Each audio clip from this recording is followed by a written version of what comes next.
প্ৰিয় বন্ধু, বাইবেলে যীশু নামটো মানুহৰ কাৰণে অমৃত স্বৰূপ বুলি কৈছে। যীশু নামটোক শ্ৰেষ্ঠ নামৰ সন্মান দিয়া হৈছে। যীশুৰ নামতে ৰোগী সুস্থ হয়, ভূতবোৰ পলায় আৰু পাপৰ বন্ধনত থকা যিকোনো লোকে পৰিত্ৰাণ লাভ কৰিব পাৰে। যীশুৰ নামত ইমান শক্তি, ক্ষমতা আৰু শ্ৰেষ্ঠত্ব কিয় দিয়া হৈছে বাৰু? বাইবেলৰ ফিলিপিয়াবিলাকৰ প্ৰতিপত্ৰৰ 2:6 পৰা 11 এইদৰে কৈছে, তেওঁ ঈশ্বৰৰূপী থাকোঁতে ঈশ্বৰৰ সমান হোৱাকেই কাঢ়ি লোৱা বুলি নামানিলে, কিন্তু নিজকে শূন্য কৰি দাসৰ ৰূপ ধাৰণ কৰি মানুহৰ নিচিনা হ'ল, আৰু আকাৰ প্ৰকাৰত মানুহৰ দৰে হৈ নিজকে সৰু কৰি মৃত্যুলৈকে, এনেকি ক্ৰুচীয় মৃত্যুলৈকে আজ্ঞাধীন হ'ল।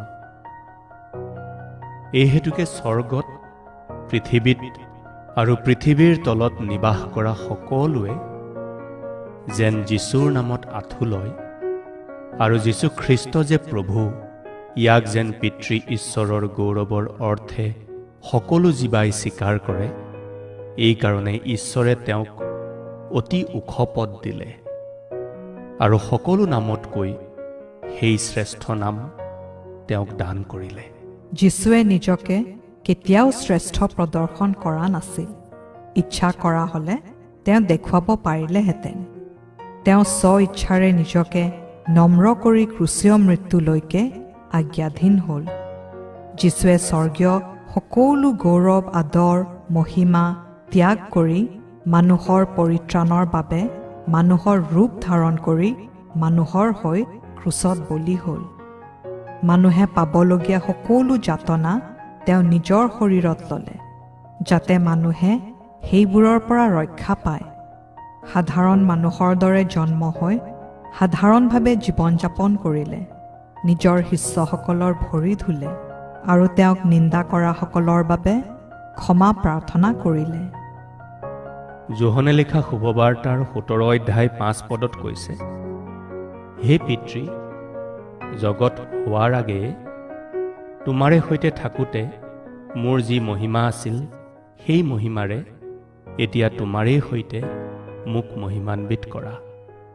আৰু কলচীয়াবিলাকৰ প্ৰতিপত্ৰৰ 2:13 কৈছে, তোমালোকৰ অপৰাধত আৰু মাংসৰ অচুন্নতত মৃত যি তোমালোকক তেওঁৱে সৈতে ঈশ্বৰে জীয়ালে। বাস্তৱিক তেওঁ আমাৰ সকলো অপৰাধ ক্ষমা কৰিলে। আকৌ পাচনিৰ কৰ্ম 4:12 কৈছে, আৰু আন কাতো পৰিত্ৰাণ নাই, কিয়নো যাৰে আমি পৰিত্ৰাণ পাব লাগে, স্বৰ্গৰ তলত মানুহৰ মাজত দিয়া এনে আন কোনো নাম নাই। প্ৰিয় বন্ধু, বাইবেলে যীশু নামটো মানুহৰ কাৰণে অমৃত স্বৰূপ বুলি কৈছে। যীশু নামটোক শ্ৰেষ্ঠ নামৰ সন্মান দিয়া হৈছে। যীশুৰ নামতে ৰোগী সুস্থ হয়, ভূতবোৰ পলায় আৰু পাপৰ বন্ধনত থকা যিকোনো লোকে পৰিত্ৰাণ লাভ কৰিব পাৰে। যীশুৰ নামত ইমান শক্তি, ক্ষমতা আৰু শ্ৰেষ্ঠত্ব কিয় দিয়া হৈছে বাৰু? বাইবেলৰ ফিলিপিয়াবিলাকৰ প্ৰতিপত্ৰৰ 2:6 পৰা 11 এইদৰে কৈছে, তেওঁ ঈশ্বৰৰূপী থাকোঁতে ঈশ্বৰৰ সমান হোৱাকেই কাঢ়ি লোৱা বুলি নামানিলে, কিন্তু নিজকে শূন্য কৰি দাসৰ ৰূপ ধাৰণ কৰি মানুহৰ নিচিনা হ'ল, আৰু আকাৰ প্ৰকাৰত মানুহৰ দৰে হৈ নিজকে সৰু কৰি মৃত্যুলৈকে, এনেকি ক্ৰুচীয় মৃত্যুলৈকে আজ্ঞাধীন হ'ল। এই হেতুকে স্বৰ্গত, পৃথিৱীত আৰু পৃথিৱীৰ তলত নিবাস কৰা সকলোৱে যেন যীশুৰ নামত আঁঠু লয়, আৰু যীশু খ্ৰীষ্ট যে প্ৰভু, ইয়াক যেন পিতৃ ঈশ্বৰৰ গৌৰৱৰ অৰ্থে সকলো জীৱাই স্বীকাৰ কৰে। এইকাৰণে ঈশ্বৰে তেওঁক অতি ওখ পদ দিলে, আৰু সকলো নামতকৈ সেই শ্ৰেষ্ঠ নাম তেওঁক দান কৰিলে। যীশুৱে নিজকে কেতিয়াও শ্ৰেষ্ঠ প্ৰদৰ্শন কৰা নাছিল। ইচ্ছা কৰা হ'লে তেওঁ দেখুৱাব পাৰিলেহেঁতেন। তেওঁ স্ব ইচ্ছাৰে নিজকে নম্ৰ কৰি ক্ৰুচীয় মৃত্যুলৈকে আজ্ঞাধীন হ'ল। যীশুৱে স্বৰ্গীয় সকলো গৌৰৱ, আদৰ, মহিমা ত্যাগ কৰি মানুহৰ পৰিত্ৰাণৰ বাবে মানুহৰ ৰূপ ধাৰণ কৰি মানুহৰ হৈ ক্ৰুচত বলি হ'ল। মানুহে পাবলগীয়া সকলো যাতনা তেওঁ নিজৰ শৰীৰত ল'লে, যাতে মানুহে সেইবোৰৰ পৰা ৰক্ষা পায়। সাধাৰণ মানুহৰ দৰে জন্ম হৈ সাধাৰণভাৱে জীৱন যাপন কৰিলে, নিজৰ শিষ্যসকলৰ ভৰি ধুলে আৰু তেওঁক নিন্দা কৰাসকলৰ বাবে ক্ষমা প্ৰাৰ্থনা কৰিলে। যোহনে লিখা শুভবাৰ্তাৰ 17 অধ্যায় 5 পদত কৈছে, হে পিতৃ, জগত হোৱাৰ আগেয়ে তোমাৰে সৈতে থাকোঁতে মোৰ যি মহিমা আছিল, সেই মহিমাৰে এতিয়া তোমাৰেই সৈতে মোক মহিমান্বিত কৰা। আৰু কলচীয়াবিলাকৰ প্ৰতিপত্ৰৰ 2 অধ্যায় 13 পদত কৈছে, তোমালোকৰ অপৰাধত আৰু মাংসৰ অচুন্নতত মৃত যি তোমালোকক তেওঁৱে সৈতে ঈশ্বৰে জীয়ালে। বাস্তৱিক তেওঁ আমাৰ সকলো অপৰাধ ক্ষমা কৰিলে। আকৌ পাচনিৰ কৰ্ম 4 অধ্যায় 12 পদত কৈছে, আৰু আন কাতো পৰিত্ৰাণ নাই, কিয়নো যাৰে আমি পৰিত্ৰাণ পাব লাগে স্বৰ্গৰ তলত মানুহৰ মাজত দিয়া এনে আন কোনো নাম নাই। প্ৰিয় বন্ধু, বাইবেলে যীশু নামটো মানুহৰ কাৰণে অমৃতস্বৰূপ বুলি কৈছে। যীশু নামটোক শ্ৰেষ্ঠ নামৰ সন্মান দিয়া হৈছে।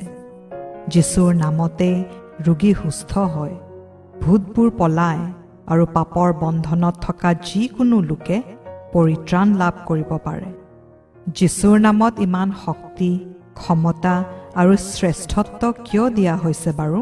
বাইবেলৰ ফিলিপিয়াবিলাকৰ প্ৰতিপত্ৰৰ 2 অধ্যায় 6 পদৰ পৰা 11 পদলৈকে এইদৰে কৈছে, তেওঁ ঈশ্বৰৰূপী থাকোঁতে ঈশ্বৰৰ সমান হোৱাকেই কাঢ়ি লোৱা বুলি নামানিলে, কিন্তু নিজকে শূন্য কৰি দাসৰ ৰূপ ধাৰণ কৰি মানুহৰ নিচিনা হ'ল, আৰু আকাৰ প্ৰকাৰত মানুহৰ দৰে হৈ নিজকে সৰু কৰি মৃত্যুলৈকে, এনেকি ক্ৰুচীয় মৃত্যুলৈকে আজ্ঞাধীন হ'ল। এই হেতুকে স্বৰ্গত, পৃথিৱীত আৰু পৃথিৱীৰ তলত নিবাস কৰা সকলোৱে যেন যীশুৰ নামত আঁঠু লয়, আৰু যীশুখ্ৰীষ্ট যে প্ৰভু, ইয়াক যেন পিতৃ ঈশ্বৰৰ গৌৰৱৰ অৰ্থে সকলো জীৱাই স্বীকাৰ কৰে। এইকাৰণে ঈশ্বৰে তেওঁক অতি ওখ পদ দিলে, আৰু সকলো নামতকৈ সেই শ্ৰেষ্ঠ নাম তেওঁক দান কৰিলে। যীশুৱে নিজকে কেতিয়াও শ্ৰেষ্ঠ প্ৰদৰ্শন কৰা নাছিল। ইচ্ছা কৰা হ'লে তেওঁ দেখুৱাব পাৰিলেহেঁতেন। তেওঁ স্ব ইচ্ছাৰে নিজকে নম্ৰ কৰি ক্ৰুচীয় মৃত্যুলৈকে আজ্ঞাধীন হ'ল। যীশুৱে স্বৰ্গীয় সকলো গৌৰৱ, আদৰ, মহিমা ত্যাগ কৰি মানুহৰ পৰিত্ৰাণৰ বাবে মানুহৰ ৰূপ ধাৰণ কৰি মানুহৰ হৈ ক্ৰুচত বলি হ'ল। মানুহে পাবলগীয়া সকলো যাতনা তেওঁ নিজৰ শৰীৰত ল'লে, যাতে মানুহে সেইবোৰৰ পৰা ৰক্ষা পায়। সাধাৰণ মানুহৰ দৰে জন্ম হৈ সাধাৰণভাৱে জীৱন যাপন কৰিলে, নিজৰ শিষ্যসকলৰ ভৰি ধুলে আৰু তেওঁক নিন্দা কৰাসকলৰ বাবে ক্ষমা প্ৰাৰ্থনা কৰিলে। যোহনে লিখা শুভবাৰ্তাৰ 17 অধ্যায় 5 পদত কৈছে, হে পিতৃ, জগত হোৱাৰ আগেয়ে তোমাৰে সৈতে থাকোঁতে মোৰ যি মহিমা আছিল, সেই মহিমাৰে এতিয়া তোমাৰেই সৈতে মোক মহিমান্বিত কৰা। আৰু কলচীয়াবিলাকৰ প্ৰতিপত্ৰৰ 2 অধ্যায় 13 পদত কৈছে, তোমালোকৰ অপৰাধত আৰু মাংসৰ অচুন্নতত মৃত যি তোমালোকক তেওঁৱে সৈতে ঈশ্বৰে জীয়ালে। বাস্তৱিক তেওঁ আমাৰ সকলো অপৰাধ ক্ষমা কৰিলে। আকৌ পাচনিৰ কৰ্ম 4 অধ্যায় 12 পদত কৈছে, আৰু আন কাতো পৰিত্ৰাণ নাই, কিয়নো যাৰে আমি পৰিত্ৰাণ পাব লাগে স্বৰ্গৰ তলত মানুহৰ মাজত দিয়া এনে আন কোনো নাম নাই।